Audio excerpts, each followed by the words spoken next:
Olá, queridos, tudo bem? E aí, vamos continuar os nossos estudos? Como você já sabe, eu sou a professora Cristina Braga, de Língua Portuguesa, e nós estamos aqui conversando um pouquinho sobre algum aspecto da língua, não é verdade? Pois é, agora estamos tratando de morfologia. Dentro da morfologia, já estudamos as classes gramaticais: substantivo, adjetivo, artigo e numeral.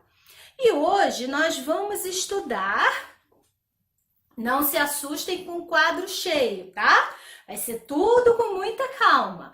Nossas informações, elas são sempre bem básicas, bem elementares, para você começar os seus estudos, né? Nós já combinamos isso.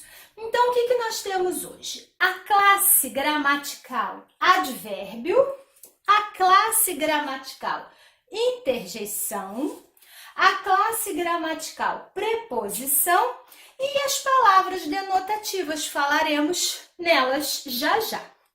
Então, vamos aos advérbios. Bom, se você pensa em advérbio, você vai pensar em quê? Em circunstância. Quando a sua cabeça vier a palavra advérbio, você vai associá-la imediatamente à circunstância. Então, se aconteceu um acidente, se vai acontecer um evento, se ocorreu uma palestra, ou se vai haver uma festa, e alguém quer saber assim, em que circunstâncias? Vai ser quando? Vai ser onde? Vai ser como? Vai acontecer por quê? Qual foi a causa? Quais serão as consequências? Tudo isso, gente, é circunstância. Então, falou em advérbio, você vai pensar em circunstância. Vai pensar também que o advérbio é uma classe invariável. Essa informação é importante. É invariável por quê? Porque ela não vai sofrer flexão de gênero e de número. Ou seja, você não vai poder colocá-la no feminino, por exemplo, ou colocá-la no plural, por exemplo. Tá? Então, é uma classe invariável. Vamos acompanhar o nosso roteirinho aqui. É uma classe invariável que se liga ao verbo, ao adjetivo ou ao advérbio. Muito mais frequentemente, o advérbio vai se unir ao verbo. O nome já diz, né? Advérbio, ao lado do verbo. Essa palavra, né? Esse advérbio expressa uma circunstância, como já falamos. E o advérbio, ele pode aparecer em forma de advérbio ou de locução adverbial. Nós já sabemos o que é uma locução. A locução tem que ser um conjunto de palavras. Então, se eu disser assim, eu estou aqui, aqui é uma palavra só, é um advérbio de lugar. Se eu disser eu estou nesta sala, eu estou juntando aí nesta sala, então eu tenho uma locução adverbial de lugar. Sendo advérbio ou sendo locução adverbial, nós vamos encontrar 7 valores semânticos para esses advérbios. Valor semântico é o que mesmo? É a ideia, é o significado. Então, aquele advérbio, aquela locução adverbial, dá ideia de quê? Pode dar ideia de tempo, ontem, hoje, amanhã, no mês que vem, semana passada. Pode dar ideia de modo, rapidamente, sorrateiramente, apressadamente. Pode dar ideia de lugar, aqui, lá, acolá, perto, longe, nesta sala, naquela praia. Pode dar ideia de afirmação, sim, com certeza. Pode dar ideia de negação, não. Jamais, nunca, dependendo do contexto. Pode dar ideia de dúvida, talvez, quiçá. Pode dar ideia de intensidade, muito, bastante. Também, gente, tudo isso contextualizado, né? Para a gente ter certeza de que é um advérbio. Aquela palavra que está se referindo a um verbo, a um advérbio ou um adjetivo. E por que eu falei em NGB, né? O que é isso? Que letrinhas são essas?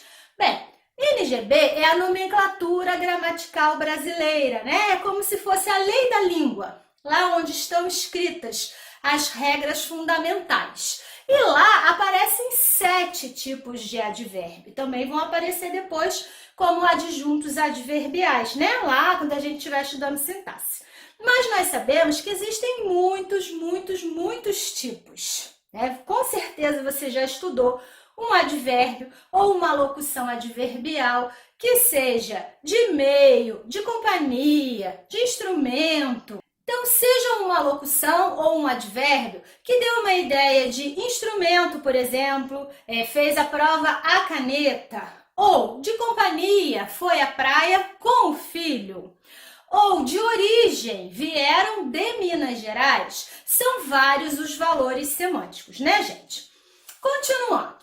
Algumas observações são interessantes e nós precisamos registrar. Mesmo que na fala coloquial esses advérbios sejam flexionados, nós, se estivermos numa situação formal, numa situação em que precisamos usar a norma padrão, nós vamos lembrar que os advérbios são invariáveis. Então, um advérbio como menos, por exemplo, é advérbio, é invariável. Ele correu mais, o irmão correu menos. Então, esse menos é invariável. O que não vai possibilitar, nessa situação formal, você usar a forma menos, né? Por mais que nós ouçamos com frequência. Aqui também a gente tem o advérbio meio. Meio pode ser numeral e meio pode ser advérbio. Pode ser até substantivo também, né? Preciso de um meio para chegar até lá. É substantivo. Comi meio mamão. Comer meio, metade, é numeral. Estou meio preocupada. Esse meio é um pouco, um tanto, é advérbio. Então, como é uma classe invariável, eu não vou dizer eu estou meia preocupada, né? Ah, Cristina, mas eu já ouvi. Sim, na fala coloquial, nós escutamos com frequência. Mas se estamos numa situação formal, vamos lembrar que o advérbio é invariável. Então, ela está meio preocupada, nós estamos meio cansados e assim por diante. O advérbio ele pode ter um valor neutro ou um valor emotivo. O valor neutro é aquele visível, objetivo. Eu digo assim, ontem eu gravei aulas. Ontem, um advérbio de tempo, né? Simplesmente uma informação objetiva. Então, ele tem um valor neutro. Mas ele também pode ter um valor emotivo. Quando você diz assim, felizmente as notícias são boas. Esse felizmente está expressando uma carga de subjetividade. É o advérbio usado, empregado com valor emotivo, certo? Outra informação é o advérbio todo. Eu acabei de falar para vocês que o advérbio é uma classe invariável, não foi? Que ele não tem plural e que ele não tem feminino, é verdade. Mas nós temos uma exceção, que é o advérbio todo. Muitos até consideram que ele deve ficar invariável sim, mas dependendo do material que você consultar, você vai encontrar que o único advérbio que sofre variação é o advérbio todo. E olha como a gente fala isso. Imagine que esteja chovendo muito. E aí a pessoa, a menina, chega e ela chega toda molhada. A gente não fala isso? A gente não lê isso? Então, o advérbio todo é aquele único advérbio que sofre variação. Para os mais puristas, ele precisa ser invariável. Mas em muitas gramáticas a gente já encontra esse advérbio todo sofrendo variação, tá? Então, ela está toda preocupada, por exemplo. Continuando, os advérbios ou as locuções adverbiais podem ser interrogativos. Eu posso ter um advérbio interrogativo ou eu posso ter uma locução adverbial interrogativa. Nossa, mas o que é isso? É quando você pergunta assim, quando será a próxima palestra? Esse quando é um advérbio interrogativo. Apareceu numa frase interrogativa direta. Por que é direta? Porque tem um pontinho de interrogação lá no final. Ah, mas se não tiver ponto de interrogação, se não for uma interrogativa direta, mas for uma pergunta, também vale?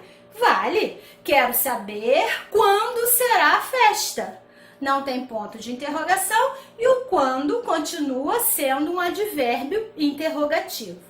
E pode ser em forma de locução? Pode. Aqui, ó, locução adverbial. Quando você pergunta, por que você não veio ontem? Para que você fará esse exercício? Com quem você irá à festa? Então, eu tenho duas palavras, com quem, para que, por quê. Lembrando que aí é uma locução adverbial interrogativa. Outra informação importante é que quando você usa o que e o que e para que. No início da frase, você vai perguntar assim, para que você precisa de mais máscaras? Você escreve para quê? Locução adverbial, né? Se você joga essa locução adverbial lá para o final da frase, você precisa de mais máscaras para quê? Aí esse que, ele vai receber um acento circunflexo lá no E. Então, para que tem esse acento no E. A mesma coisa com o que. O que você fará hoje à tarde? Sem acento. Você fará hoje à tarde o quê? Como esse o que foi lá para o final da frase, o E vai ganhar um acento circunflexo. Uma informação boa, né, gente? E outra coisa que a gente precisa registrar é que o mesmo advérbio, ele pode ter valor semântico diferente. Então, se eu disser assim, ele precisa estudar mais. Esse mais é um advérbio, está se referindo ao verbo estudar, né? Estudar mais. E o valor semântico é de intensidade, porque ele vai estudar bastante, ele vai estudar mais. Então, nesse contexto, nós temos aí um advérbio de intensidade. Agora, se eu dissesse, ele já não bebe mais, ele não bebe mais, esse mais, se ele não bebe mais, é porque antigamente ele bebia. Então, é uma ideia de tempo. Então, o mesmo mais, no outro contexto, recebe outro valor semântico, que aí já não é mais um valor semântico de intensidade, e sim um valor semântico de tempo. Olha que interessante. E o interessante, gente, é que você perceber o pressuposto, né? O implícito. Quando você diz que alguém já não bebe mais, qual é a sua intenção? É dizer que em outro tempo, antigamente, em outro momento, aquela pessoa bebia. Olha que interessante. Então, perceber os pressupostos, os implícitos que os advérbios e as locuções adverbiais nos transmitem é um recurso muito, muito interessante da língua. Continuando,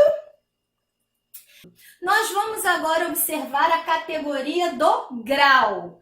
Ele não tem flexão de gênero, ele não tem flexão de número, mas a categoria de grau está aqui. Lembra que a gente já estudou grau lá no adjetivo? É muito, muito, muito parecido. Vamos dar uma olhadinha aqui nos exemplos. Ele agiu tão rapidamente quanto ela. Cadê o advérbio? Rapidamente.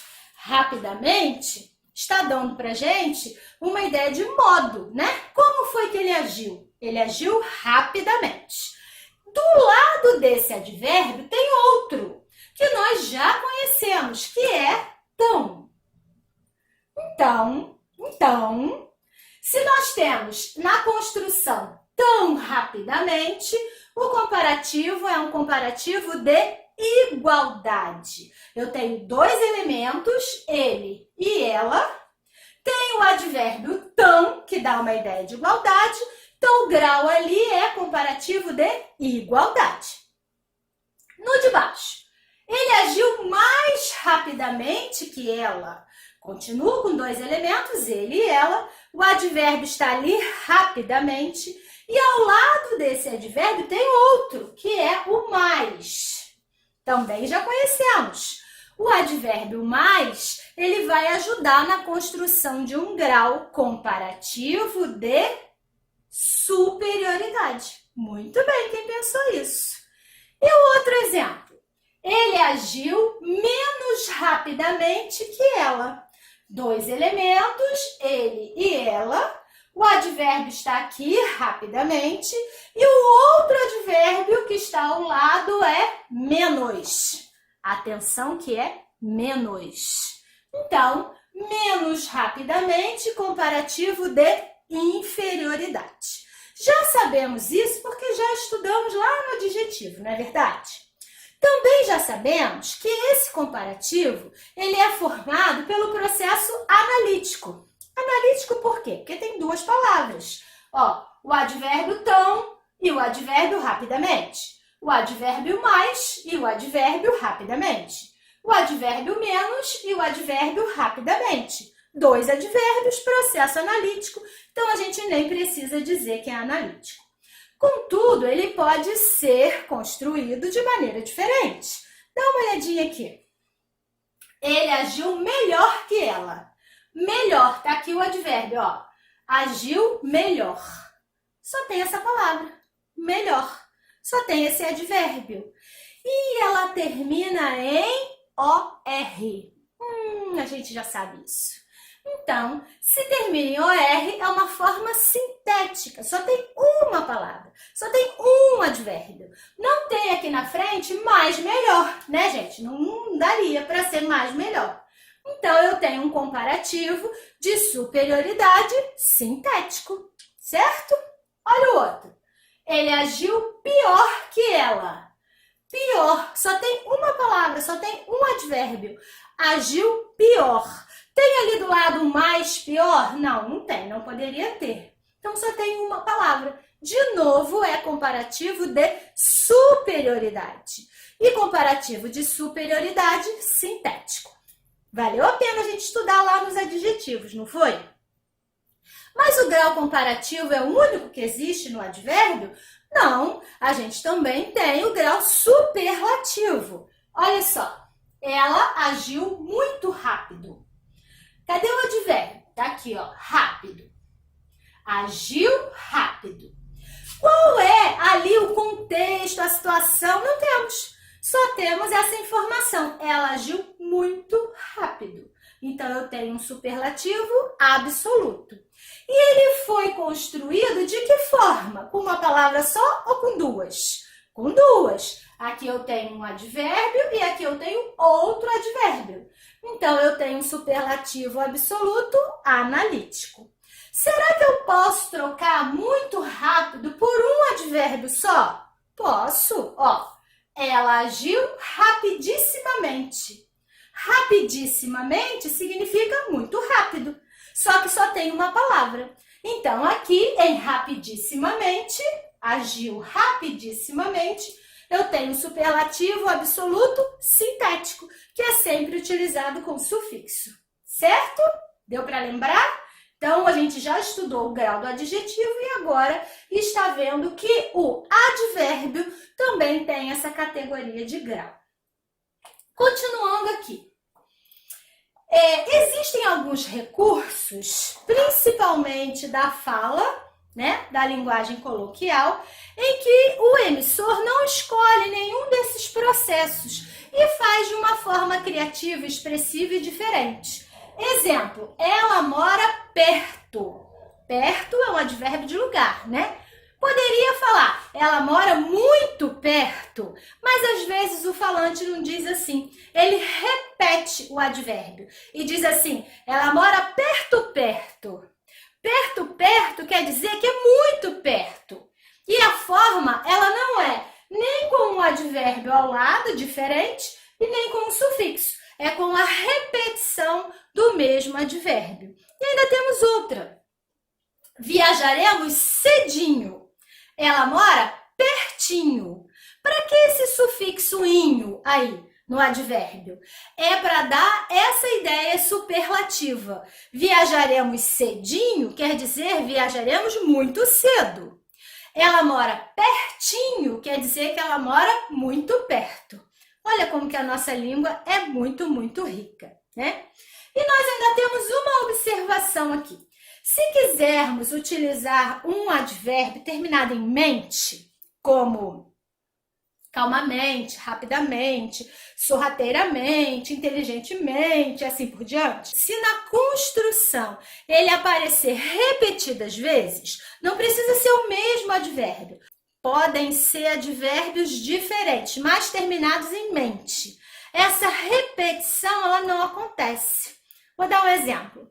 Ele saiu apressada e cautelosamente. Então, eu não preciso falar, ele saiu apressadamente e cautelosamente. Eu posso suprimir esse sufixo na primeira ocorrência. Então, eu vou dizer, ele fez o exercício silenciosa e atentamente. Ele fez o exercício silenciosamente e atentamente. Isso é muito comum no texto escrito. Então, se eu opto por empregar os advérbios terminados em mente numa enumeração é porque a intenção desse emissor é mostrar a lentidão daquele processo, né? É para mostrar que aquilo foi de maneira lenta, gradual, às vezes arrastada. Então, por isso essa repetição do lentamente, calmamente, distraidamente, certo? Bem, vimos um pouquinho do advérbio, então, essa classe invariável que tem por objetivo principal expressar uma circunstância. Vamos passar para a próxima? Agora, a classe é interjeição, também uma classe invariável, né? Que não vai concordar, por exemplo, com um sujeito na frase, jamais.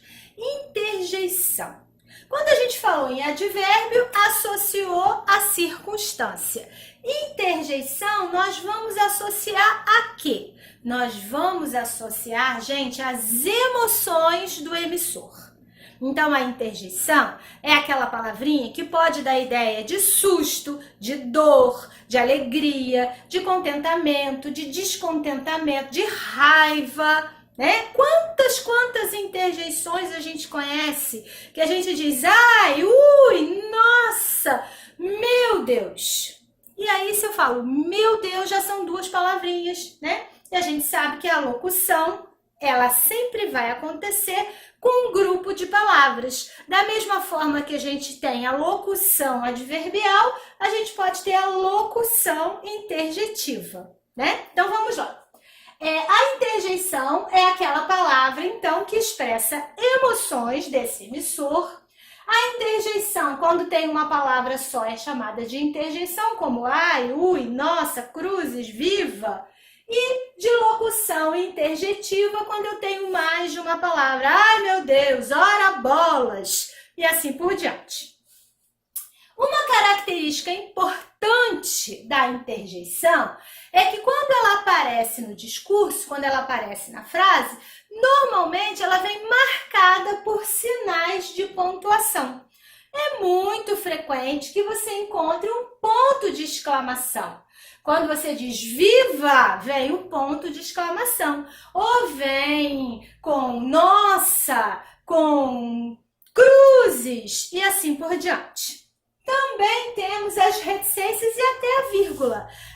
As reticências aparecem mais quando você diz assim, ai, né? E aí vem aquela ideia de continuidade. Então, os sinais de pontuação, eles são muito frequentes com a interjeição.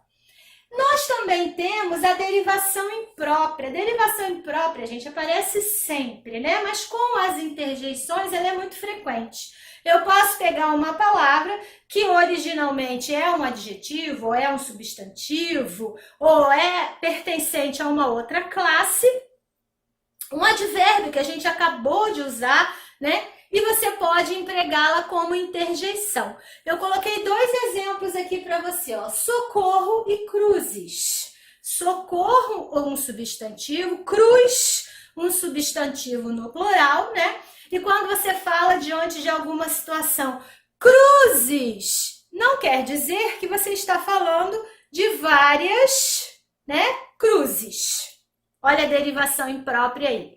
E aí a gente altera tanto o significado e altera também a classificação gramatical.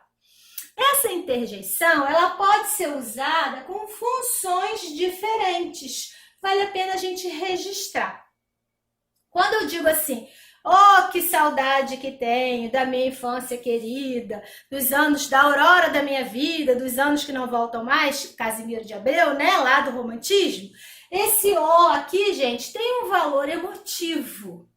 Agora, quando eu uso o mesmo O ou o e digo assim, ó, fulano, vem cá, ô rapaz, ajuda aqui. Eu estou chamando, eu já não estou mais demonstrando a minha emoção. E aí já vai ter uma função apelativa. A interjeição, gente, então, é essa classe gramatical invariável, sem função sintática, que serve para expressar as emoções do emissor. Vamos à próxima? Vamos passar agora para as preposições. Preposição serve para quê na língua? Já sei que o advérbio é circunstância, já sei que a interjeição é para expressar emoção. E a preposição? Bem, a preposição, gente, ela tem um papel relacional, um papel de conexão.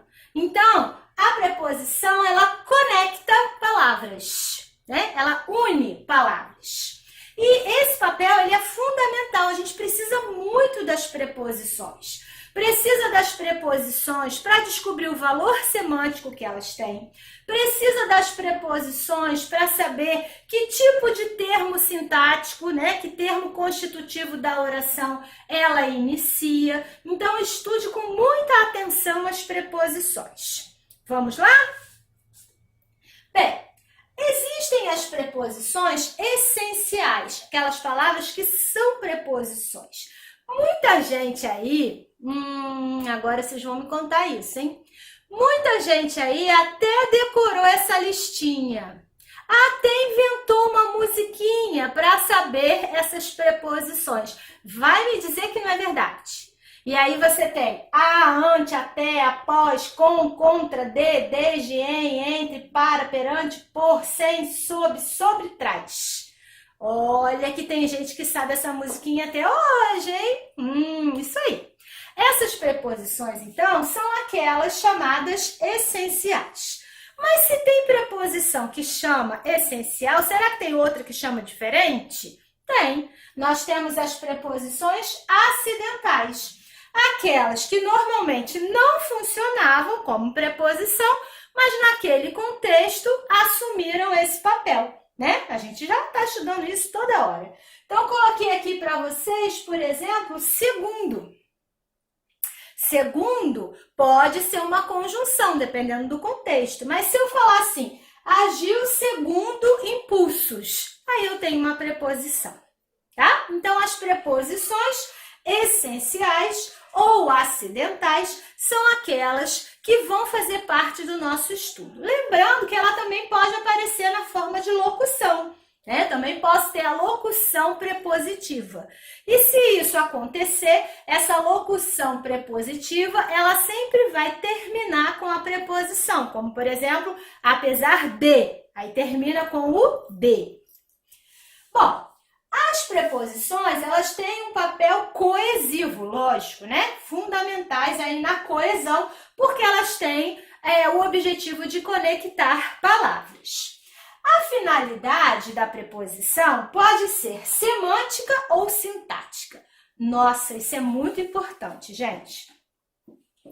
Uma preposição com papel semântico, com finalidade semântica, é aquela que vem carregada de significado.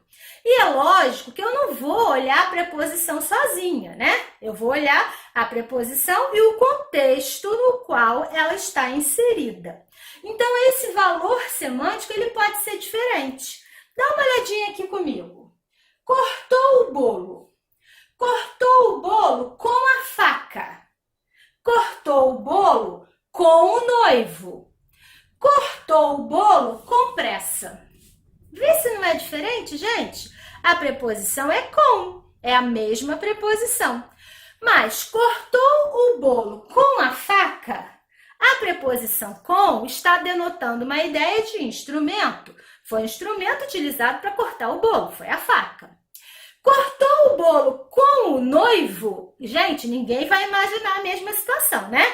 Com o noivo, a preposição com já denota um valor semântico de companhia, né? Ela estava acompanhada do noivo. E cortou o bolo com pressa, já é cortou o bolo apressadamente. Essa preposição com, inserida no contexto, ela já tem um valor semântico de modo. Olha que delícia! Isso acontece com várias preposições. Por isso que não é indicada aquela ideia assim, eu vou fazer uma listinha e vou decorar. Com da ideia de modo. Até da ideia de lugar. Gente, não vale. O que vale é você usar os seus conhecimentos e analisar o uso, o emprego, o contexto, naquela situação discursiva, qual é o valor daquela preposição. É aí que a gente se apaixona mesmo. Mas nem sempre a preposição, gente, vai ter um valor semântico, porque ela pode ser empregada apenas com valor sintático. Então, ela está ali por uma exigência sintática. Isso vai acontecer muito, muito, muito no objeto indireto, por exemplo. Quando você fala gosto de você, obedeço à lei, confio em Deus, essa preposição ela está iniciando aí o objeto indireto, não quer dizer que ela vai dar uma ideia de modo, vai dar uma ideia de lugar, porque nós nem temos aí essa circunstância, né? Então, quando ela tem um valor semântico, é porque ela foi empregada com uma finalidade semântica. E quando ela é vazia de significado nesse sentido, ela está sendo empregada com uma finalidade sintática, para iniciar um termo preposicionado, como o objeto indireto, por exemplo. Certo? Vamos ver mais. Precisamos ter um pouquinho de cuidado com o paralelismo. Isso é muito, muito frequente com a preposição com. Olha aqui, dá uma olhadinha comigo. Saiu com o pai e mãe. Não ficou estranho, não? Olha de novo. Saiu com o pai e mãe. A preposição está aqui. Com. Depois da preposição, o artigo foi empregado aqui, ó. Mas ele não foi empregado aqui. Por que é que nós usamos o artigo aqui e não usamos aqui? Isso é quebra de paralelismo. Se você estiver usando essa construção na linguagem oral, muitas vezes ninguém vai nem perceber. Mas se for um texto escrito, aí você vai precisar de muita atenção. Dá uma olhadinha. Saiu com o pai e a mãe. Agora ficou ótimo. Por quê? Preposição com está aqui. Eu tenho um artigo na frente do primeiro substantivo e eu tenho um artigo na frente do segundo substantivo. Paralelismo. Não entendo o que é paralelismo. Olha aqui uma ideia simples. Pensou em retas paralelas? Então, eu tive aqui uma simetria. O artigo para os dois substantivos. Outra forma de fazer. Saiu com pai e mãe. Não tem artigo aqui e também não tem artigo aqui. Ótimo. Ou tem para todo mundo ou não tem para ninguém. O problema, a falta de paralelismo, é quando você usa o artigo numa hora e na outra hora não usa. Então, essa forma aqui, gente, ela não é indicada, tá? Isso acontece muito com a preposição com. E aí, para terminar, eu vou reforçar a ideia da preposição dizendo que ela assume diferentes valores semânticos. E aqui eu vou dar para vocês o exemplo da preposição a. Se eu digo ando a pé, eu estou dando ideia de meio. Se eu digo fui a praias, eu estou dando ideia de lugar. Se eu digo nasci a 29 de dezembro, eu estou dando ideia de tempo. Se eu digo escrevi a lápis, eu estou dando ideia de instrumento. E se eu digo vende a R$10, eu estou dando ideia de preço. A mesma preposição a, né, gente? Lembrando que eu preciso olhar a preposição a e o contexto em que ela está inserida, certo? Então, a preposição é uma classe invariável também, uma classe que não tem função sintática e que tem como papel principal o papel de conectar, papel de conexão, responsável pela coesão em muitas situações, certo? Vamos continuar? Agora nós vamos para as palavras denotativas. Gente, mas o que é isso então? Preste atenção. Existem 10 classes gramaticais. Estamos estudando todas elas, não é? Substantivo, adjetivo, artigo, numeral, pronome, verbo, advérbio, preposição, interjeição e conjunção. 10. Ótimo. Só que existem algumas palavras que não se encaixam nessas 10 classes. Por critérios sintáticos, por critérios morfológicos, elas não poderiam se encaixar nessas classes. Nem sempre foi assim não, sabe, gente? Já foi diferente. Mas hoje na NGB a gente tem essa categoria de palavras denotativas. Então, essas palavras denotativas são aquelas também sem função sintática, que não conseguem se encaixar nas outras classes, mas que nem por isso são menos importantes. Tem um valor semântico expressivo riquíssimo. Vamos dar uma olhadinha nelas então? Olha só. Palavras denotativas são palavras que não podem ser incluídas nas outras classes. Eu posso ter uma palavra denotativa de inclusão, como, por exemplo, até, inclusive, mesmo. Até ele fez a tarefa hoje. Até ele. Para que eu estou usando esse até? Para dar uma ideia de inclusão. Todos fizeram, inclusive ele. Até palavra denotativa de inclusão. Também temos palavra denotativa de exclusão. Todos fizeram, menos ele. Olha aí, eu estou excluindo, menos ele. Todos fizeram, apenas ele não fez. Quando a gente faz uma questão de concurso e está escrito assim, isso acontece nas alternativas abaixo, exceto é para excluir. Então, eu tenho aí, ó, palavra denotativa de exclusão. Também tenho a de designação, que é eis. Eis aqui o nosso estudo. Palavra denotativa de designação. Realce. Palavra denotativa de realce. Pode ser uma locução, tá, gente? Quando tem mais de uma palavra. Uma muito conhecida é o que. Quando você pode dizer assim, eu fiz o bolo. Mas quando parecer uma coisa quase inacreditável, no meu caso, por exemplo, aí você diz assim, eu é que fiz o bolo. Esse é que é para realçar, ressaltar, valorizar. Olha aí o implícito fantástico. É para dizer que isso não é uma coisa normal. Isso é uma coisa muito, muito, muito diferente, né? Então, palavra denotativa de realce. De retificação. Toda hora a gente fala. Dizemos alguma coisa e queremos consertar. Aí falamos assim, foram 6 vezes, ou melhor, 7. Ou melhor. Foi ontem, quer dizer, anteontem, quer dizer. Essas expressões, então, isto é, ou melhor, quer dizer, aliás, tudo palavra denotativa de retificação. Também temos de situação, como afinal, agora, então, e temos várias, tá, gente? Uma pesquisa aí atenta na internet vai mostrar várias palavras denotativas para vocês. Então, hoje, nós estudamos aqui a classe gramatical do advérbio, invariável, expressão de circunstância, a classe gramatical da interjeição, invariável, expressando emoções.